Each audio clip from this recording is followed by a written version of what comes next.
Hello, good afternoon, students. Today we will start with next unit, which is based on concepts of network or advanced concepts. In that first point is a digital footprint. So when you see the screenshot or the image, you will understood what is a footprint.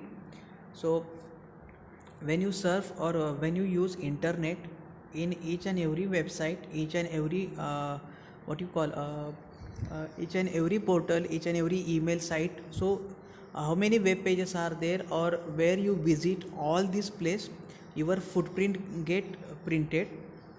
So see, what do you say? So be careful about what you are sharing. So on social networking site or any site, while providing your information, you take care about that. Next one, where you share. So you think what type of website is there, is it safe to share my data? The next one, with whom you are sharing. So the person is your relative or your friend, or that already present. Sometimes there are so many fake accounts are there. By using such accounts, they can collect your data and it is used for another purposes. Then be smart about site you visit, emails you open, links you click.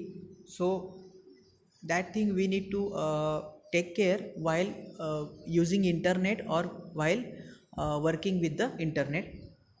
So in that you can see digital footprint. Digital footprint is a trail of data you create while using the internet. It includes the website you visit, emails you send, and the information you submit to online services.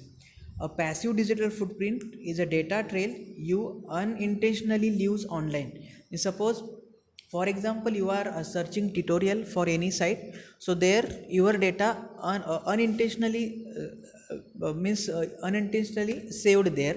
But there are some sites where you need to provide data means intentionally. For example, social networking sites are there, or some form feedings are there, or some portals are there, Naukri sites are there. There you need to provide your data intentionally. So next one you can see that first we have seen what is a passive digital footprint. It is a data trail you unintentionally leave online. The next one is an active digital footprint, which includes data that you intentionally submit online. Sending an email contributes to your active digital footprint, since you expect the data be seen and or saved by another person. The more email you send, the more your digital footprints get growth. So while publishing blog or posting social media updates also, you can provide intentional data which is comes under digital footprint. Then next one, there are some tips while you using internet. So be kind, helpful and understanding while using net. Use privacy setting, keep a list of accounts, don't overshare, means don't you share such images again and again, or some messages again and again. It will affect your footprint. Then use a password keeper. Google yourself means you just write your name in Google and search, or on Facebook also you just type. Means there are some hackers or some persons who can create uh, fake account for by using your data also. That's why you Google yourself. Monitor linking accounts, what type of accounts are linked with your sites. Consider using anonymous secondary emails. At least skim the terms and conditions. Know that sending is like publishing forever. Understand that searches are social. Use digital tools to manage your digital footprints. Then everyone who uses the internet has a digital footprint. So it is intentionally or unintentionally. Intentionally it is called as a active, and unintentionally it is called as a passive. So it is not sometime to be worried about. However, it is a wise to consider what trail of data you are leaving behind. For example, understanding your digital footprint may prevent you from sending a sketching emails, since the message might remain online forever.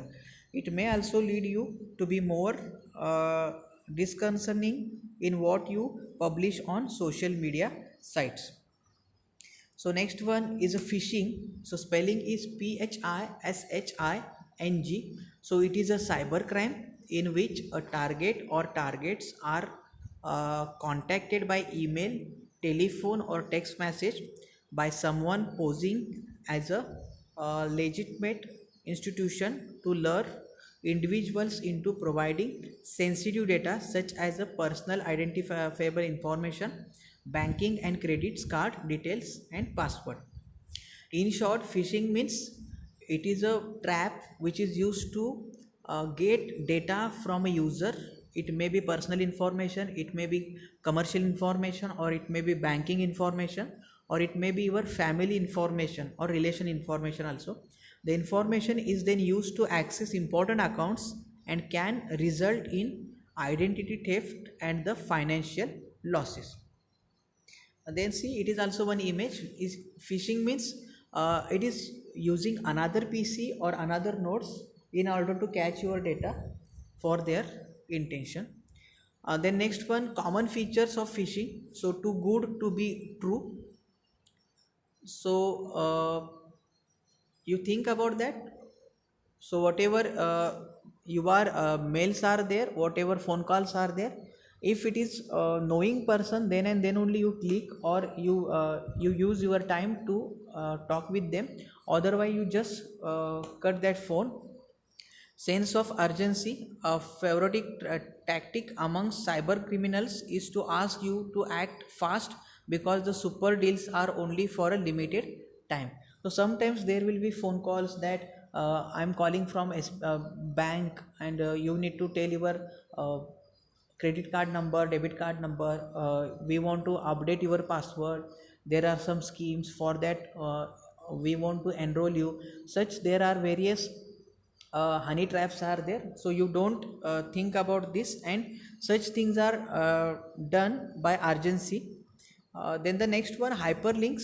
So when you visit any site, there are so many links which are not related to our interest. For example, suppose you want to downloading some audio file, so when you visit that specific file, it will shows a buttons, blinking buttons, which shows download, download, download, or download here, download here. So the main downloading link is a normal link without blinking. It is just text with a blue color and underline.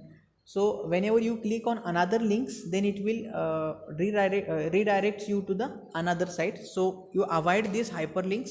Then attachments. If unknown person's email is you have received, then don't see that attachments or the click on attachments. It may be malware, or it may be trojans, worms, or virus, so which will get installed on your PC, and afterwards it will harmful your PC. The next one, unusual sender. So you always think while using emails, so when an unknown person is going to send you any email, you don't open it. Then this is a scenario which shows what type of cyberbullying are there. So it is a harassment, then abuse, humilities, threat, anxiety, descriptions, attacking, immediate violence, and discredits.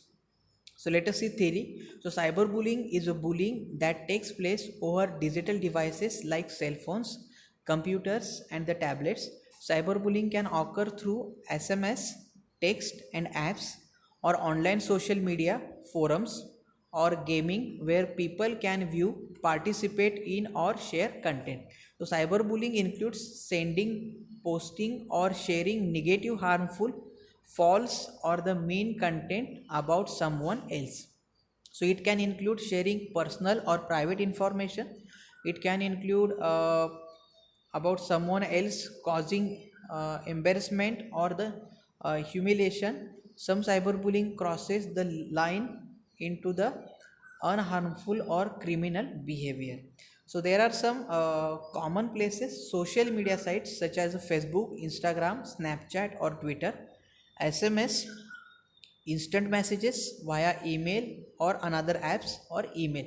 So cyberbullying means it is a publishing data which will harass that particular person, or it is intentionally providing personal information about anyone. So while creating friends, or while accepting requests on social networking sites, you take care about that the persons who know about only that person's request to accept, or you see first what type of profile is there, or whatever information provided in that account, it is a true or not. Sometimes another person using your friend's name and creating account and then sending request to you, so you take care about that while using the social networking sites. Then here are some effect of cyberbullying. Means suppose anyone harassing you by using social networking sites or by using another sites, so it will be anger, isolation, depression, illness, or humiliation. So you take care about that things while using social networking sites. Then the next one is a plagiarism. So you can see in image, it is a taking idea of another person without means without permission of that specific person, an act of presenting another person's work or idea as your own. So you can see what is a plagiarism. So it refers to using some other person's idea and information without acknowledging that specific person as the source, similar to all other forms of theft. So plagiarism also has many disadvantages associated with it. Means you are using anybody else's idea and it is showing as its own idea, but there are some rules about copyrights are there, patents are there. So it will harmful to you when you are using a plagiarism, or you are taking data or ideas of another person. So it is about plagiarism. Then it is also image of plagiarism, so you can taking idea of somebody else. Next one, data protection. So now we have seen what type of things are there. So there are various cyber attacks which are affects your data. So most important thing is to protect your data. So data protection is the process of safeguarding important information from corruption, compromise, or loss. The importance of data protection increases as the amount of data created and stored continues to grow at unprecedented rates. So means when you are using sites or internet, in that whatever data you are sharing or the storing, it should be protected. That's why you need to use a specific softwares, or you need to hire some facilities which are provided by third party to protect your data. So there are also title tolerance for downtime that can make it impossible to access important information. So consequently, a large part of data protection strategies is ensuring that data can be restored quickly after any corruption or loss. Protecting data from compromise and ensuring data privacy are other key components of the data protection. In short, you need to protect your data while you are using the internet. Then the next one, definition. So data protection is the process of protecting data and involves the relationship between the collection and dissemination of data and technology, the public perceptions and expectations of privacy, and the political and legal underpinnings surrounding that data. It aims to strike a balance between individual privacy rights while still allowing data to be used for business purpose. Uh, then next point is what type of effects are there which will technology affects on human body. So let us see, technology can have a large impact on users mental and physical health. So being overly connected can cause psychological issues such as a distraction, narcissism, expectation of instant gratification, and even depression. Beside affecting users' mental health, your use of technology can also have negative uh, effects on physical health, also causing vision problems, hearing loss, and neck strain. So fortunately, there are steps that can be taken to help alleviate these health issues. So let us take example of our online teaching or online learning also. So you need to attend at least 4 hours or 5 hours daily while using mobiles or the laptops for attending your lectures. So it will affect your visual, means it will affect your eyes, it will affect your mental health, then it will affects your physical things also, means paining in neck or in your fingers if you are typing or interacting with them. And it also make you isolation, means whenever you are using more and more technology, your mind get isolated means uh, you need a privacy for any activity. For example, when you are mixing with means when you are socially mixing with persons, then you can share your thoughts and ideas, and it will slow down your depression. But when you are using technologies, mobiles, laptops, and then it will become isolation. So my suggestion is used to, after some time you take break, 2 minutes or 3 minutes, you just see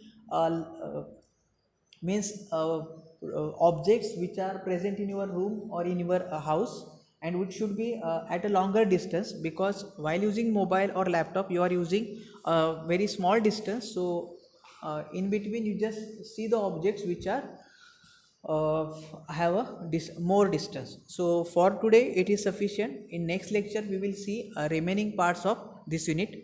Thank you.